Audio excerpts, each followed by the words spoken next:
पदेर आनी शेतकार। एक शेतकार आशिल्लो। ताणें एका पदेराक 1 किलो लोणी विकलें।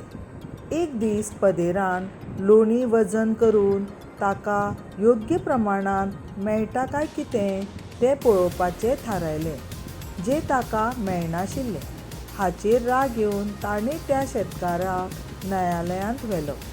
न्यायाधीशान शेतकाराक विचारलें, लोणी वजन करपाक कसलेंय माप वापरतात काय कितें? शेतकारान जाप दिली, मानेदीक, हांव एक सादो मनीस, म्हाका योग्य माप खबर ना, पूण स्केल आसा। न्यायाधीशान विचारलें, तेन्ना लोणी कशें वजन करतात? शेतकारान जाप दिली, माय ऑनर, पदेर म्हजे कडल्यान लोणी घेवंक सुरवात करचे बऱ्याच आदीं हांव ताचे कडल्यान 1 किलो भाकरी विकत घेतालो।